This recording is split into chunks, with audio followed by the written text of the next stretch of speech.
നമസ്കാരം. നമ്മളിന്നും കാണുന്ന വളരെ സാധാരണമായ ചില വസ്തുക്കളില്ലേ, അതിലൊക്കെ നമ്മൾ ഒരിക്കലും പ്രതീക്ഷിക്കാത്ത വലിയ രഹസ്യങ്ങൾ ഒളിഞ്ഞിരിപ്പുണ്ടാകും. അതുപോലെയൊന്നാണ് ശംഖ്. പ്രപഞ്ചത്തെയും പുരാതന പാരമ്പര്യങ്ങളെയും, എന്തിന് നമ്മുടെ സ്വന്തം ശരീരത്തെയും വരെ ബന്ധിപ്പിക്കുന്ന ഒരുപാട് കാര്യങ്ങൾ ഈ ചെറിയൊരു ചിപ്പിക്കുള്ളിലുണ്ട്. ശരി, അപ്പോൾ നമുക്കിതിൻ്റെ ഉള്ളിലേക്കൊന്ന് ഇറങ്ങിച്ചെല്ലാം. കടൽത്തീരത്തൊക്കെ പോകുമ്പോൾ നമ്മളെല്ലാവരും ഇത് കണ്ടിട്ടുണ്ടാകുമല്ലേ? ചിലപ്പോൾ കൗതുകത്തിനടുത്ത് വീട്ടിൽ കൊണ്ടുവന്നിട്ടുമുണ്ടാകും. പക്ഷേ അതിൻ്റെ ആ രൂപഭംഗിക്കപ്പുറം നമ്മൾ എപ്പോഴെങ്കിലും ചിന്തിച്ചിട്ടുണ്ടോ? ഈ കാണുന്ന സാധാരണ ചിപ്പിക്ക് ഈ പ്രപഞ്ചത്തിൻ്റെ ഘടനയുമായും നമ്മുടെ ശരീരവുമായും ഒരു ബന്ധമുണ്ടെന്ന് ഞാൻ പറഞ്ഞാൽ നിങ്ങൾ വിശ്വസിക്കുമോ? ശരി, അപ്പോൾ നമുക്ക് ഈ രഹസ്യത്തിൻ്റെ ആദ്യത്തെ പാളിയിലേക്ക് പോകാം. ശംഖിനുള്ളിൽ ഒളിഞ്ഞിരിക്കുന്ന പ്രകൃതിയുടെ ഒരു സാർവത്രിക ഗണിതശാസ്ത്രത്തിലേക്കാണ് നമ്മൾ ആദ്യം നോക്കുന്നത്. ഫിബൊനാച്ചി ശ്രേണിന്ന് കേട്ടിട്ടുണ്ടോ? സംഭവം വളരെ ലളിതമാണ്. ഓരോ സംഖ്യയും അതിൻ്റെ തൊട്ടുമുന്നിലുള്ള രണ്ട് സംഖ്യകൾ കൂട്ടിക്കിട്ടുന്നതാണ്. അതായത് 0, 1, പിന്നെ 0ഉം 1ഉം കൂട്ടിയാൽ 1, 1ഉം 1ഉം കൂട്ടിയാൽ 2, 1ഉം 2ഉം കൂട്ടിയാൽ 3, 2ഉം 3ഉം കൂട്ടിയാൽ 5, അങ്ങനെ അത് അനന്തമായി തുടരും. പ്രകൃതിയിൽ എല്ലായിടത്തും കാണുന്ന ഒരു അടിസ്ഥാന ഡിസൈൻ കോഡാണിത്. ഇനി ഇതിലൊരു മാജിക്കുണ്ട്.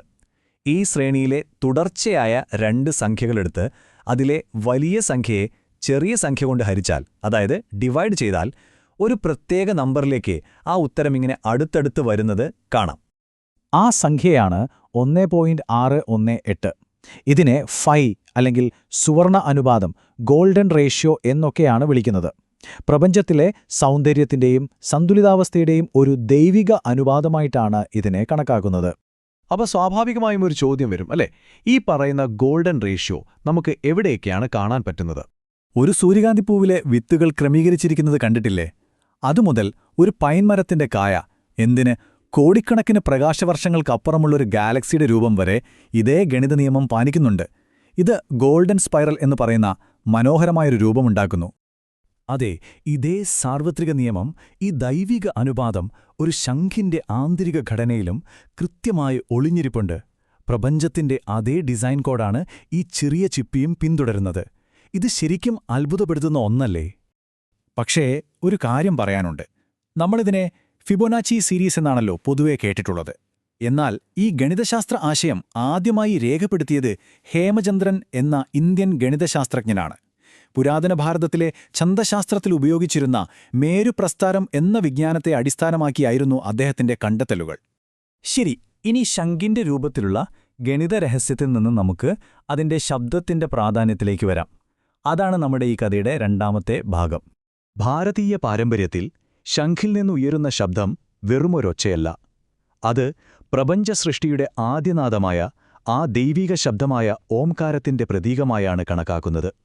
അതായത് ശബ്ദരൂപത്തിലുള്ള ദൈവികത, അതാണ് ശംഖനാദം. അപ്പോൾ ഈ ശംഖൂതുന്ന പരിപാടി ഇന്ത്യയിൽ മാത്രമുള്ള ഒന്നാണെന്ന് കരുതരുത് കേട്ടോ. പുരാതന ഭാരതം മുതൽ അങ്ങ് ആഫ്രിക്ക, തെക്കേ അമേരിക്ക എന്നിവിടങ്ങളിലെ തദ്ദേശ ഗോത്രങ്ങൾ വരെ ലോകത്തിന്റെ പല ഭാഗങ്ങളിലുള്ള സംസ്കാരങ്ങൾ ഈ അനുഷ്ഠാനം പങ്കുവെക്കുന്നുണ്ട്.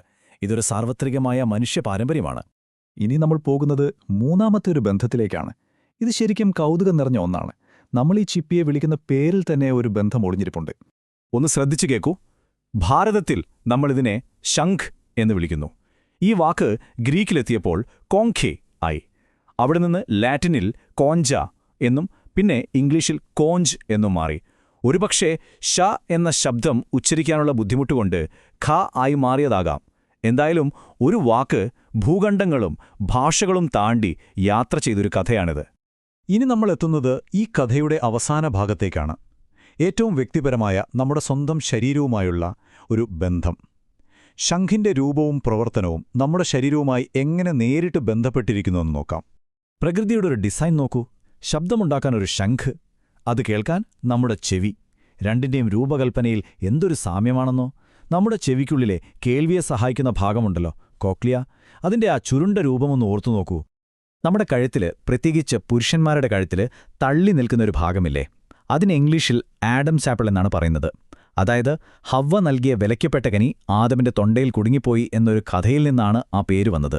പക്ഷേ പല ഭാരതീയ ഭാഷകളിലും അതിനെ ശംഖ് എന്നാണ് വിളിക്കുന്നത്. കാരണം വളരെ ലളിതമാണ്. അതിൻ്റെ പേര് കേൾക്കുമ്പോൾ തന്നെ അതിൻ്റെ പ്രവർത്തനം എന്താണെന്ന് നമുക്ക് മനസ്സിലാകും. അപ്പോൾ എന്തുകൊണ്ടാണ് ഇതിനെ ശംഖ് എന്ന് വിളിക്കുന്നത്? കാരണം ഒന്നാമത്തെ കാര്യം, നമ്മുടെ ശബ്ദത്തിന് കാരണമാകുന്ന വോക്കൽ കോർഡ്സിന്റെയും ലാരിങ്സിന്റെയും സംരക്ഷിക്കുന്നത് ഈ ഭാഗമാണ്. ചുരുക്കി പറഞ്ഞാൽ നമ്മുടെ ശരീരത്തിന്റെ സൗണ്ട് ബോക്സാണത്. അതിന്റെ പ്രവർത്തനം ഒരു ശംഖിന്റേതിന് തുല്യമാണ്. ഇനി ഈ ചിത്രമൊന്ന് നോക്കിക്കേ. ഒരു ശംഖിന്റെ പുറത്തുള്ള വരകളും നമ്മുടെ സ്വനതന്തുക്കളുടെ, അതായത് വോക്കൽ കോർഡ്സിന്റെ ഘടനയും തമ്മിലുള്ള സാമ്യം കണ്ടോ? ഇത് ശരിക്കും അവിശ്വസനീയമാണ്. ഇത് വെറുമൊരു യാദൃശ്ചികതയാണെന്ന് പറയാൻ പറ്റുമോ? അപ്പോ ഒന്നാലോചിച്ചു നോക്കൂ. നമ്മൾ നിസ്സാരമെന്ന് കരുതുന്നൊരു കടൽച്ചിപ്പിയിൽ പ്രപഞ്ചത്തിന്റെ ഗണിതവും ലോകമെമ്പാടുമുള്ള ആചാരങ്ങളും ഭാഷയുടെ ചരിത്രവും നമ്മുടെ സ്വന്തം ശരീരഘടനയുടെ പ്രതിഫലനവും ഒളിഞ്ഞിരിപ്പുണ്ടെങ്കിൽ, നമ്മുടെ ചുറ്റും നമ്മുടെ കൺമുന്നിൽ തന്നെ നമ്മൾ ശ്രദ്ധിക്കാതെ പോകുന്ന മറ്റെന്തെല്ലാം അത്ഭുതകരമായ രഹസ്യങ്ങളായിരിക്കും ഒളിഞ്ഞിരിക്കുന്നത്.